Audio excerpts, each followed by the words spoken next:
Hello, my name is Reid Wygal, and this is my presentation for the Knowledge Matters Digital Presentation Skills Challenge. So for today's presentation, I will be doing a comparison of the Dallas Cowboys NFL football team to the Knowledge Matters Sports and Entertainment Simulation. So to do so effectively, I'll be focusing on the topic of sponsorships. So according to Oxford Languages, a sponsor is an individual or organization that pays some or all the costs involved in staging a sporting or artistic event in return for advertising. So with that being said, let's look at the Dallas Cowboys. So they are a very popular NFL team. They are nicknamed America's team just because of how widely known they are in the country. They are the most valuable sports team globally. They're worth $8 billion, which is insane. And they have the highest average fan attendance from the past season. So they would get nearly 100,000 fans a game on average. And all of these factors have made them very attractive to sponsors. So the large amount of attention on the Cowboys generates a lot of impressions and exposure to any sponsor that they are promoting, which gives the Cowboys a very high marketing value to sponsors. And so now let's look at their deal with AT&T. So on July 13th, 2013, the owner of the Dallas Cowboys, Jerry Jones, announced that they are changing the name of their stadium, which was Cowboy Stadium, to AT&T Stadium in sponsorship with the internet and technology brand AT&T. And he stated doing such would be a positive change to the fan experience and provided new technology to the stadium. So here's a picture above AT&T Stadium, and the first thing you'll notice is the AT&T branding all across the top. You can see AT&T Stadium written in big letters, and then the AT&T logo towards the front and back entrance. And this is really important because Dallas is a very large city, so there will be a lot of people, for example, going in and out of Dallas on planes, and this air traffic generates further exposure to the AT&T brand as anyone flying could see the brand from above. This also applies to car traffic because there are a lot of big roads around the stadium. So any cars that go by will see the large stadium and the branding around it. So for this deal, to promote AT&T, the Cowboys are paid a whopping $20 million annually, which is a lot of money. But not only does it bring monetary value, but this deal brings a lot of positive changes to the fan experience and technology in the stadium. For example, the Dallas Cowboys mobile app. So it is all powered by AT&T, and fans can watch video clips, player stats, see the team schedule, that kind of thing, all from the app. Also, they've improved internet access in the stadium since they signed the deal. So AT&T has utilized a really advanced antenna system to allow 5G internet access across the stadium, which will improve the fan experience and make sure that fans want to come back for more games in the future. And also, it has created a really unique fan experiences for anyone at the stadium, unlike any other stadium, as they utilize a thing called augmented reality technology to create unique experiences for the fans, like this one called Pose with the Pros. So this is where fans can go up to a photo or video booth, select which players they want to pose with, and then as you can see, they pop up right in front of the video and pose with the fan, which creates a really unique and awesome experiences for fans to enjoy, and will remember their game day experience. So in 2013, which was the year the deal was signed, Dallas Cowboys were about worth $2.3 billion. But as you can see, ever since the deal was signed, their value has rapidly increased, even the year after, nearly gaining $1 billion in value. And while it's not directly proportional to just the deal being signed, it has played a big part in increasing their value. So it's clear that the Cowboys have gotten a lot from this deal, but how does this deal exactly benefit AT&T? The main reason, as I've kind of hinted at before, is visibility and brand exposure. So there is AT&T logos and stadium all across this AT&T logos and branding all across the stadium.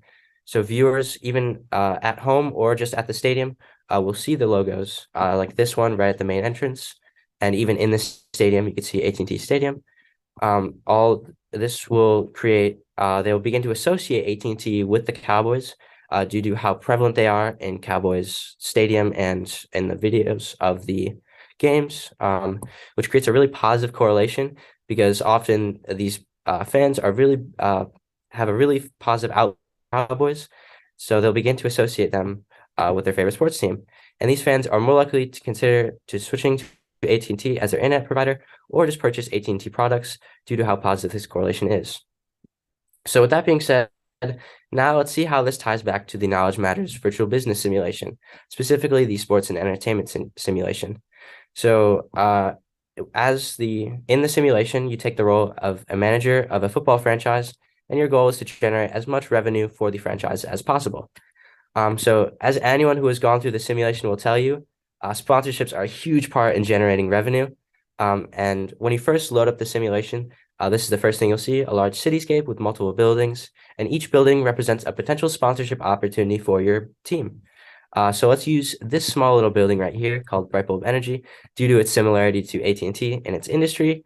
And when you click on the building, you'll see a pop-up that looks like this. So in the top left, you'll see some important information like the company's name, their industry, and most importantly, their ad budget. So every company has an ad budget. Brightbulb Energy has nearly 1.5 million. And you want to make sure that any offer you make towards the company does not go over this value. So, but you also have to consider a lot more things during the negotiation process. And anytime I go through the simulation, I like to think back to my childhood, the classic story of Goldilocks and the Three Bears. So for example, this first offer is one where they have offered a lot more money than the actual sponsorship should be worth. And they immediately declined without hesitation, which is comparable to how Goldilocks would not eat Papa Bear's porridge because it was too hot. The company didn't want to accept your sponsorship because it was too high. And this goes to the same way with low value sponsorships. So you can see they immediately accepted. That's a great offer. You got my business with no hesitation. So while it is good that they accepted, you still want to generate a desirable amount of money to make the deal worth it for your team. And then finally, you need to balance the high and low to find the just right, as Goldilocks would call it. So this is a response from a company. You drive a hard bargain, but I'll take it. So they found that perfect balance between not overvaluing or undervaluing their sponsorship. So here you can see a stadium that has secured a few sponsorship deals. You can see Brightbulb Energy has earned stadium naming rights, and Burger Prince has a scoreboard sign. So this is to further generate impressions, as these signs are very big and visible to the fans at the stadium. And as you can see, they've made a lot of money diversifying the amount of sponsorships they get, making nearly 1.5 million total. And it goes to show that sponsorships are super beneficial for your team, especially when this extra money that can be made goes towards other important marketing avenues like player salaries and advertising to even further generate even more revenue for your team. So far here are our main takeaways. We have sponsorships making a lot of money for your company, as we saw with AT&T paying the Cowboys 20 million annually. And even in the simulation, you make a lot of money that goes towards important venues and avenues. So sponsorships are mutually beneficial. So also with AT&T, AT&T was getting brand exposure and visibility, while the Cowboys were getting paid monetarily. And also sponsorships provide more than just monetary value. So the AT&T Stadium, for example, the better technology and internet access just made the fan experience better and will continue to drive revenue as fans continue back to buy more tickets. So promoting your sponsor well increases impressions and provides a lot of market value to your sponsor. So once again, if we look at AT&T, there's a lot of branding, even with the simulation, just the signs across the stadium.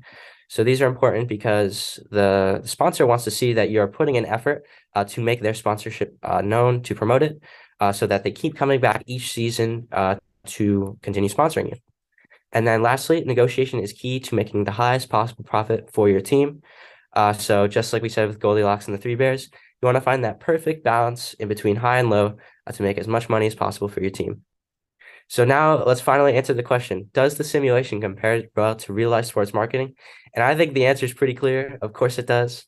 The simulation emulates real sports business incredibly well to a high degree of accuracy, and it serves as a really important educational tool, especially for the younger generation, to learn, to get entry level, but even advanced knowledge on marketing and business. For example, I have zero previous marketing knowledge before the simulations, and then ever since utilizing VBS, I've learned a lot about marketing in a short period of time because the simulations are really hands-on and easy to use. and it's great to learn from. You get a lot of information, and they're really helpful. So yeah, thank you so much to you guys and everyone else at Knowledge Matters for listening to the presentation. I really hope you enjoyed. This experience has been wonderful, and I've had so much fun preparing for this for you guys. Thank you.